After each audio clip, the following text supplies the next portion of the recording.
Hey there, welcome back to our channel. Let's continue with our series. In the previous episode, we have seen how we can test our payment integration with the front end, and with the help of the customized UI, we have collected the payment as well as. And as soon as we have collected the successful payment, then we have created our order.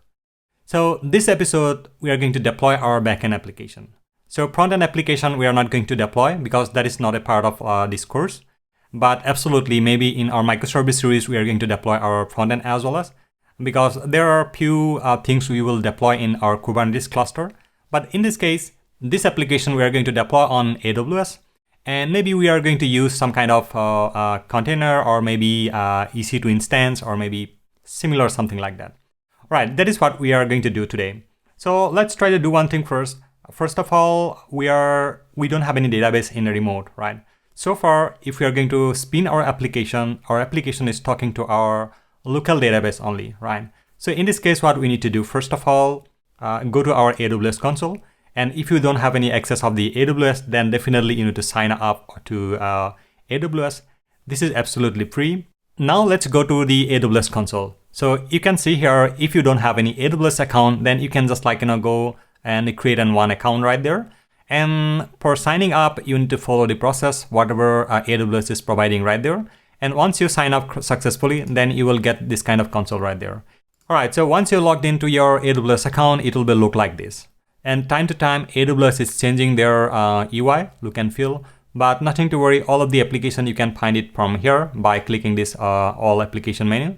Or you can directly search the application name also here. So in our case, we need to create our remote database, right? So in this case, we are going to access the RDS. So you can find the RDS from here as well as, right? So this is RDS. Right now, we don't have any database, right? So let's go to our databases. And here, by clicking this create databases button, you can just create the database. So let's go ahead to create a database right there. So here, in the first place, it is asking which way we are going to create the database. So in the easy way or the standard way, right? So easy way, it will be not going to give you or ask you some configurations. But in our case, we will be doing a little bit configuration stuff. So that's why we are just using this way. So standard, we are going to use the standard. Then we are going to use the PostgreSQL, right? Because in our application, Go application, we are using PostgreSQL, right? And apart from if you're using other database, then you can choose apart from whatever database you're compatible with your application. So right now we are going to use the engine version latest one. This is called 16.3 and R3. And by the time you watch this video, maybe SQL or PostgreSQL version may have changed. So you can choose apart from your whatever available version right there, right? So in templates, we are not going to use the production and dev test. We are going to use pre-tier because we don't want to cost the money while we are going to spinning this the database instance, right? Let's go with the pre-tier. Then once we select the pre-tier, then a lot of things will go away because you cannot use the multiple instances and multiple availability zone as well as, right? So all of these things going to be disabled. So pre-tier is a kind of single instance. Then database identifier, this is the identifier. It's going to help us to take the snapshots, and while you're restoring your database, then this identifier is going to help you out, right? So let's try to keep a kind of meaningful identifier. In this case, we can say Go e-commerce, right? Go e-commerce, and the credential, the username, we need to keep it. So we can keep the same name, just maybe Go. Right, Go e-commerce, Go underscore e-commerce. All of the password and everything we are going to use by ourselves. So that's why we have selected this by default self-managed. All right, so now let's go ahead and keep all the credentials in our IDE, so at least we will not forget, right? So this one is master username is Go e-commerce. So let's try to keep this one here. Master user will be Go e-commerce. Then we need to provide a kind of password also for master password, which is going to help us to access this database, right? So in this case, I'm using some kind of the password keeper. So password keeper can help you to generate the password. I'm going to copy this password keeper, all right? So this one, let's fill it. Both of the password has been filled. And let's go to our GoLang once again, right? Just to keep the password safe. So here we can keep this db password will be like this, right? Then instance configuration, we are not going to use anything because this is by default. Once we have selected the pre-tier, then it is going to select for us, right? So by default instance. Maybe you can change this the tier as well as if you see like there are some tiers are available or enabled, then definitely those are going to be pre-tier because already we have selected the class that is we are going to use pre-tier. So if you have selected pre-tier and if you see right here any enable instances, then you can fairly go with that one. So in this case, like T3 micro also it can be possible, but I would recommend like go with the T4Z micro. And the storage is 20 GB is perfectly fine. This is our default configuration. And other stuff, we need to add our database configuration as well as, right? So it says like connectivity, do not connect to EC2 instance. That is true. And yes, we need the public access because this application we are going to deploy in a different EC2 instance, and this database we just want to keep it isolated, right? Maybe while we're going to deploy these things in Kubernetes or some other clusters, then definitely we are not going to expose this thing as a kind of public access. So there's a kind of few things for the security side. Maybe you can learn about it. You can maybe use the XAMPP host or maybe Bastion machine or similar stuff to access the database, right?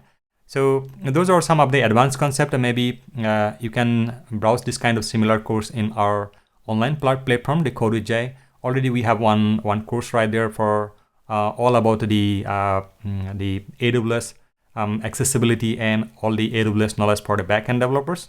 Maybe you can try it out. And secondly, like VPC, we are going to use the default VPC, right?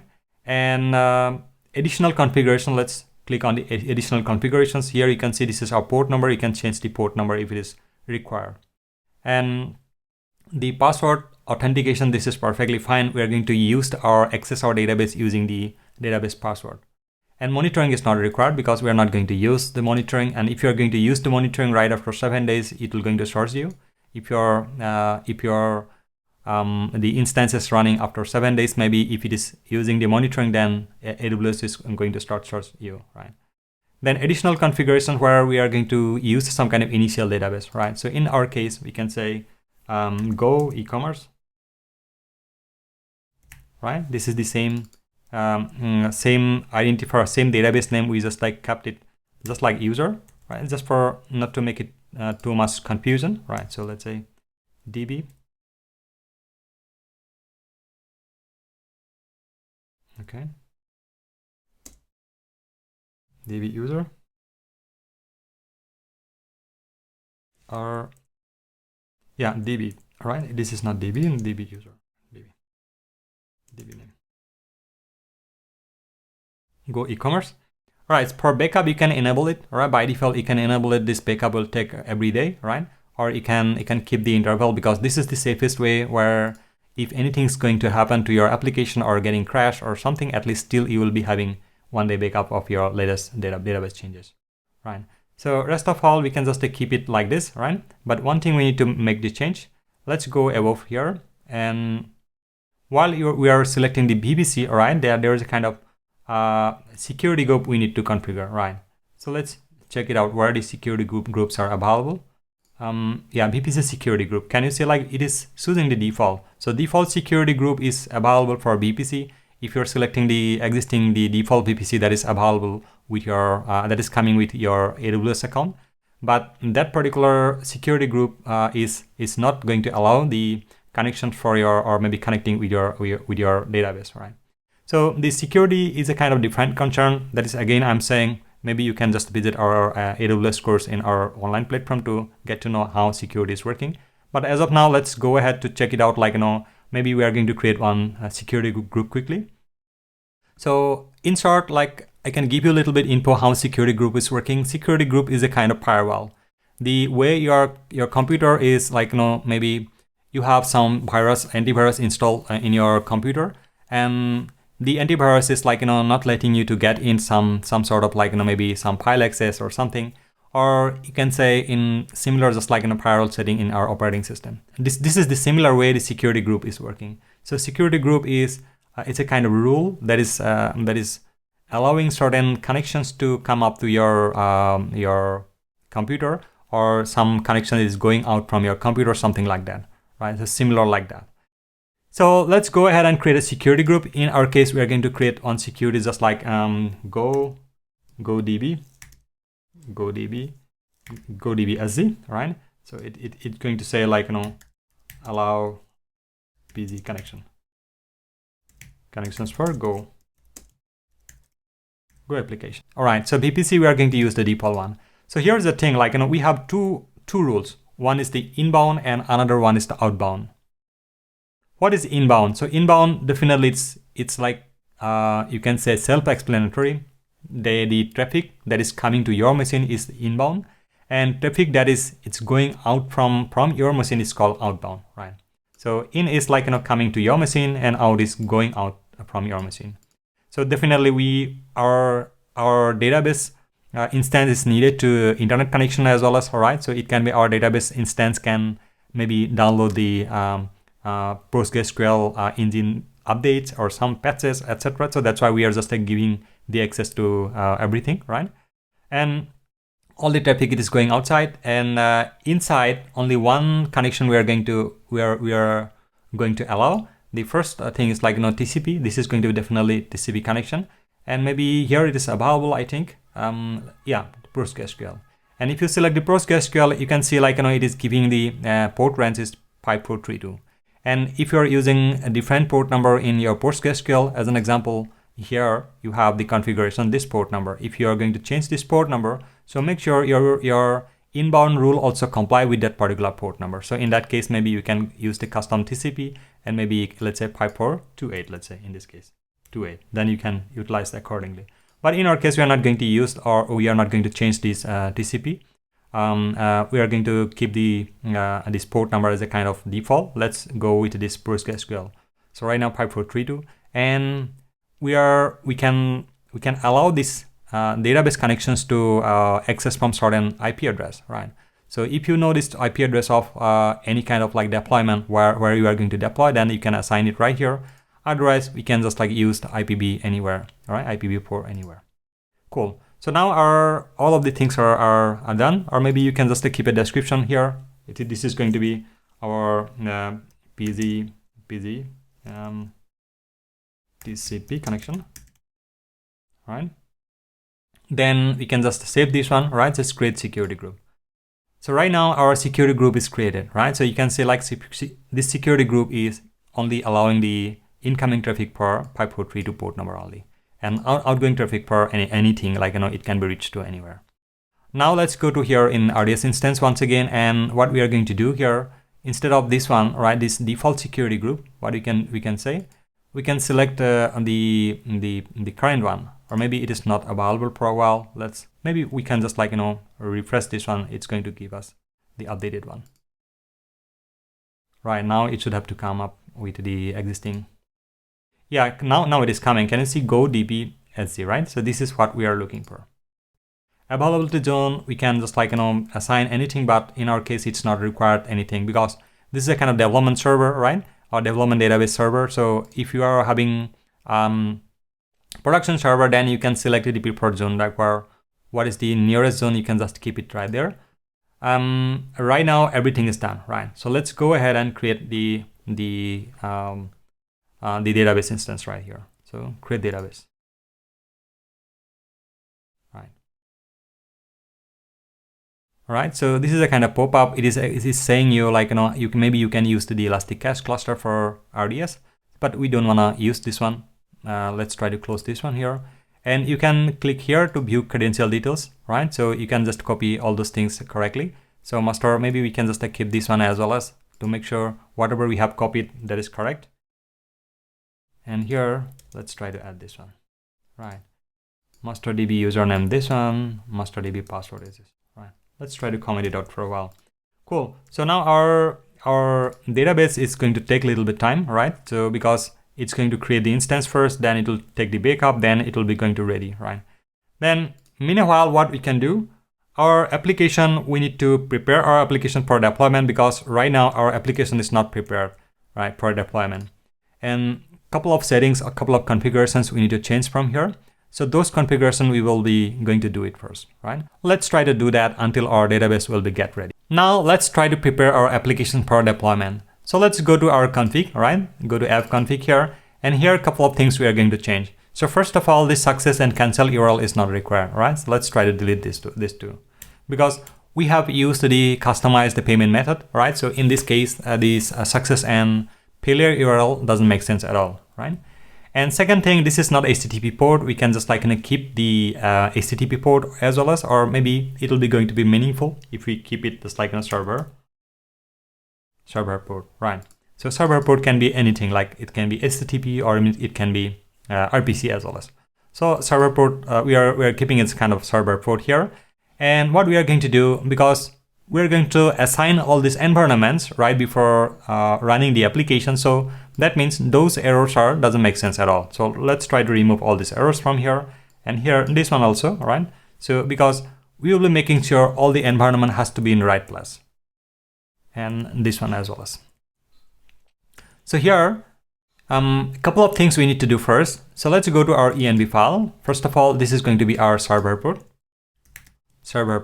This DSN we are not going to use anymore. So what we are going to use, we're going to use the DB host,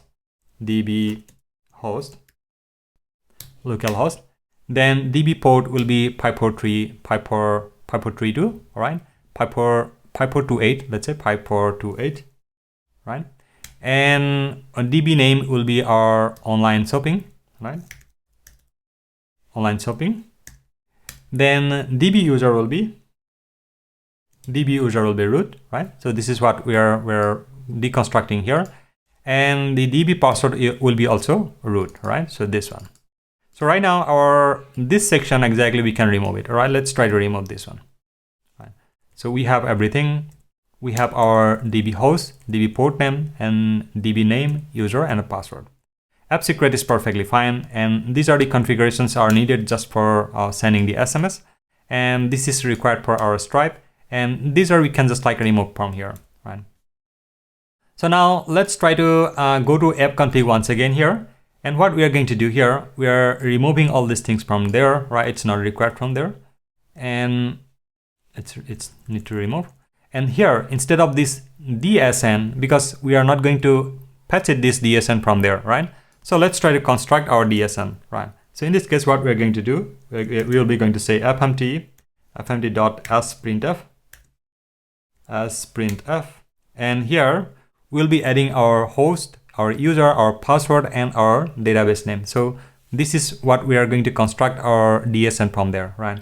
And additionally, we are going to provide all of the variables from there, right? So you can directly use the like OS get env db host and db password and db name and the port number. So these are exactly has to be matched, right?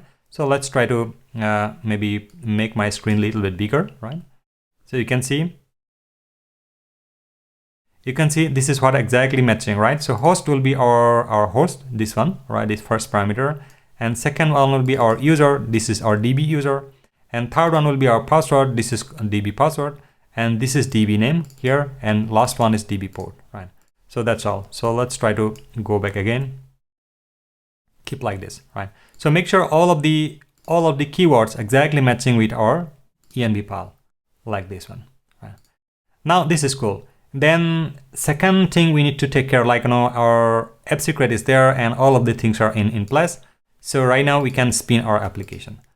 But before that, let's go here to our inside the internal, go to the package maybe, right? Go to package, go to payment and the Stripe. So here we are not going to use the success and the cancel URL anymore. So let's try to delete all these things from here.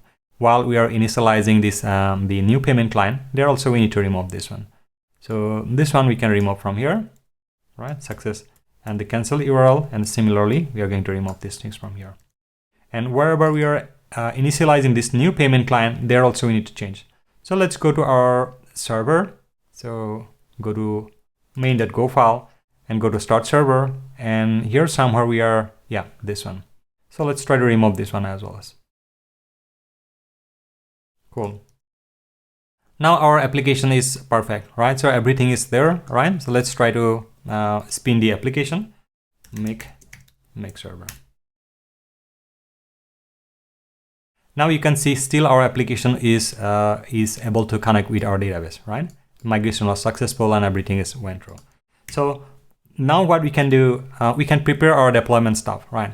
So to prepare the deployment stuff, what we need to do first of all, we need to obtain our AWS access key, right? So that is the part we need to handle. So let's try to get one access key from our AWS. So if you don't have one, how to create, I will show you here. So let's go to our AWS console.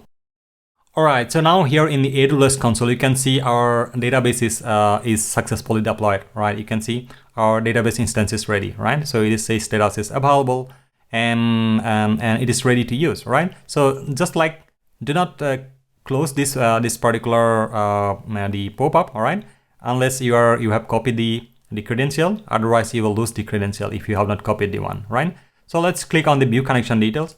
You can see here all of the details are there, right? So let's try to copy this one first, right? This is our endpoint where we are going to use like as a kind of host name. That is we have used in our current applications just like in a local host. That is instead of local host, we are going to use this one. So we have our database client that is called Table Plus, right? So Table Plus is it's really very tiny the database client, but just for like faster uses, you can utilize this one. So let's try to open a new connection here. Going to be this time it'll be going to be like PostgreSQL, right? So here we can say go baby prod, right? And host name we can just put that one, and port name will be 545432, right? And username we can just like keep this username. This is called Go e-commerce, and let's copy the master password from here. Copy. And let's go here and we can just put this password here and we can say go e-commerce, right? And database name also going to be same, right? Because database name you will not get it from here because that is inside, we just kept it, right? It is going to show you only which database which master username and password we have plus added right there, right? So in our case, initial database was it's Go e-commerce, right? Let's try to test the connection, right? Can you see all the fields are green. That means like our connection was successful. Let's try to save this connection. And now if we are going to double click this connection, you can see there are no any tables, right? This is really cool. Like our database connection is established from our local machine as well as, so now we can utilize this URL in our application. So here in the AWS console, let's try to close this one right now. Now you can close this one here as well as, and right now we can go to EC2 instance, or maybe what we can do, we can go with the Elastic Beanstalk as well as. If we are going to deploy these things with the EC2 instance, then definitely certain things you need to set up. This is not a kind of AWS class, but definitely I just wanna keep it short. That's why we are going to use this Elastic Beanstalk. But in our microservice series, we are going to use the EC2 instance where we are going to install a Kubernetes and etc. So that is what I'm just keeping for that one. But right now we can go to Elastic Beanstalk. But before Elastic Beanstalk, what we need to do, we need to have AWS access key and a secret as well as. So let's try to create that one. What we are going to do, we are going to search for IAM. So IAM is Identity Access Management. So this is what it will help you to create the user and some kind of like credential for you, where with the help of that credential, you can access the AWS resources. So, all right. So in short, it's a kind of, you can say it's a kind of ID card to access your AWS resources. So let's go to our IAM here, and already we have a couple of users, right? So I don't want to go to all the users, but what we can do, let's try to go to user section here. If you go to IAM, then come down right here in access management, go to users, and here you can just create one user, right? So let's create user tutorial series. Go tutorial series, right? So provide access to AWS Management Console. This is a kind of optional. If you are going to create this user and if you check this option, then it will be this user can access the console as well as, right? So this is a kind of like an UI console. So if you check this one, then you can access this UI console. Otherwise, if you're not going to check this one, then you can access the AWS console and resources with the help of your terminal, right? But in our case, we don't want to do that because this is the access key. It is needed to deploy our application from our terminal first. then we are going to set up the CI/CD in the GitHub. So we are going to use that way. So let's go ahead to create this one. Click next. Then you can see, like, it is asking me some kind of permissions. So what we can do, we can have some already preset that is already been created, but we don't want to use that one. So let's go to Eras policy directly. So in our case, we're going to give the permission for administrator access. So usually we should not supposed to provide the administrator access, right? But right now we don't have much more time to cover all this, like, how IAM and how this policy stuff is gonna work, because there are a couple of advanced things you need to learn first, right, before customizing your policies. So AWS is providing some kind of like options, like where you can create one user or create one policy, and another user also can borrow that particular policy with the help of some kind of assume rule, using assume rules. So I have already explained all these things, how rules and how this IAM policies stuff is gonna work in our AWS course. So maybe feel free to check it right there in our online platform. But right now we're going to use this administrator access for a while. So let's go with this one and go to next, right? Then we can say here, create the user, right? Cool. So our user has been created here, right? And let's go to user. And so far, though our user is created, you can see we don't have any access key. So we need to create our access key first. So let's go to create the access key, right? You can go by clicking here. Also, you can create the access key. Or if you're not be able to find this one, then go to here in the security credential tab. And you can see you can set up the multi-factor authentication also, which is going to help us to keep secure your account, right? And this is the console link. Like if we are going to enable the console link, here also you can enable the console link if you have not provided the console access in the first place, right? Then here, this is the place where we are going to create the access key. That is going to help us to access our AWS resources using CLI.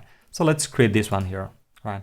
So which one will be accessible for us? The first one, right? That is called the command line tool interface. Or maybe if your user is accessing something else also, then you can provide all the other options also based on the use cases. So our use case is command line tool, all right, CLI access. That's why we are giving this access. So I'm just like confirming the confirmations from here. I understand, right, the above recommendation and want to proceed to create the access key. Now click next. Now we can just give a value. This is going to be like go CLI key, right? Then create the access key, right? So this is our access key. Let's try to copy this access key from here, and let's go to our Go application, right? So here Go ID, and let's go to the .env file. Here we can just keep this one, WS access key, right? Access key ID, right? All right, now again, go back there, and now you can just copy this one, this secret from here, or you can just click on the show as well as, right? So definitely this access key and secret key is only available for this deployment. Right after this one, I'm gonna delete this one as well as just for security purpose. So here, AWS secret access, right? Then we can just like paste this particular key right there, and you can download the CSV file also just for backup, right? Because once we have clicked on, then this secret key will be no more going to be displayed, right? So let's try to display. So now you can see it says never used, right? And right now I am in the EU Central, right? So EU Central 1, you can see my region. And while I'm going to access this one, I'm going to set up this key. Then I need to provide this region as well as. So that's why I've just explained the region. So you also need to keep remember like in which region you have, just like you are going to by default set up from your machine, right? So far we are all good, right? So everything is cool right here. Now let's go to our Elastic Beanstalk, right? So let's go to Elastic Beanstalk and click on the create application. So here we need to create one application. So then we can go back to our GoLang where we are going to set up everything. So first of all, let's close this one. Then this is a kind of web server environment, right? So where we are going to set up our application as a form of web server, not a kind of worker environment. So application name, we can say go tutorial, right? And while we are going to create the Elastic Beanstalk application, then we need to create an environment as well. So how the application is going to work? Application is a kind of, you can say, it's a kind of container, right? And it is having all the configurations right there. And environment is a kind of, there's a kind of tiny container inside that container, right? So that is how it is going to work. Like one application can have a different environment as well as, like it can have different containers, right? Something like that way. But the configuration, those configuration will be borrowed by those environments. So something like that, the Elastic Beanstalk is working. So let's try to configure all these configurations first along with the environment. So as soon as you are putting the application name, it is just grabbing the environment name, right? So this is quite common, but you can rename your environment as per your requirement. So let's domain name, you can just put any kind of domain, right? So in our case, we can say e-commerce tutorial, or maybe we can say go-e-commerce tutorial, right? Check availability. Yeah, it is available. Perfect. Then a platform, managed platform, we are using managed platform, all right? So that is going to be managed by Elastic Beanstalk. And the platform, we are going to use Go, right? So platform, we are always going to be use the latest one. So that is Go 1 running on the 64-bit Amazon Linux 2023. And the platform version, we are going to use the 4.2.2. This is recommended. And initially, we are going to use the sample application, and rest of all, we are going to keep it just like in a preset. So you can see we are using the pre-tier eligible, right? So we don't need to spend a lot of money just to spin this Elastic Beanstalk. So let's go with the next, right? And the next section, we need to configure all of the like rules. So right now we can select the rules, right? In your case, maybe you will be not having any rules. So let's try to create a new rule here. All right, so now let's go with the default settings from here.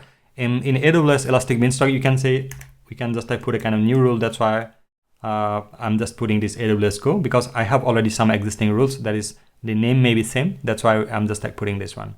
And keep your is not required, and EC2 instance profile. If you don't have one, then you can just go ahead and create one, right? So here it will give you some kind of instructions to create one, right? And now we can just go and click on next, right? Cool. So now the next step is select the VPC. So definitely we are going with the default VPC, and this instance will be publicly accessible. That's why we need to assign the public IP as well as. Let's click on the public IP activate. So this will allow one kind of it will grant you one Elastic IP and attach to your this particular instance, so we can have a kind of direct access by some kind of URL or IP address. And availability zone, you can just check whatever availability zone is needed. So in our case, we are going to put all of the availability zone as an example, right? Database is not required because already we have created the database, right? And now click on next. So here in the instance configuration, we are not going to use any kind of the storage, because our Go application is very tiny. And if you have a kind of bigger application, maybe you can just use general purpose of SSD or magnetic, right? So general purpose of SSD is a little bit faster. So you can put any kind of size from there and you can assign it accordingly. But right now we don't want to add that particular storage, because our application is very tiny. So definitely it's going to be in a KB size, while it will be, we are going to upload our source code. So the security group, all right? So in the security group, you can assign, in our case, we are going to use the default one, because rest of all the security groups are there. It is just created meant to be something else, right? So default will be good because we are using the default VPC here. So right now in the capacity is fine, the single instance on demand, and rest of all the configurations are good. Let's go to click on next.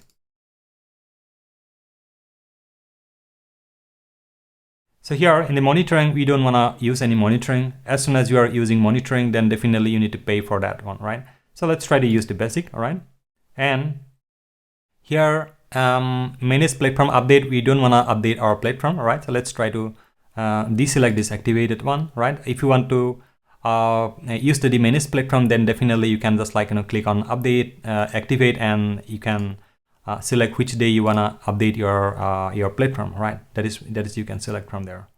But in our case, we don't want to use that one, right? Let's try to keep this one like this way. So here in the ruling updates and the deployment, we're not going to change anything because all the updates we are going to do it at once, right? So that's why let it be all of these things as it is, right? Then the platform software, we don't want to use anything from here as well as. Let's go to next.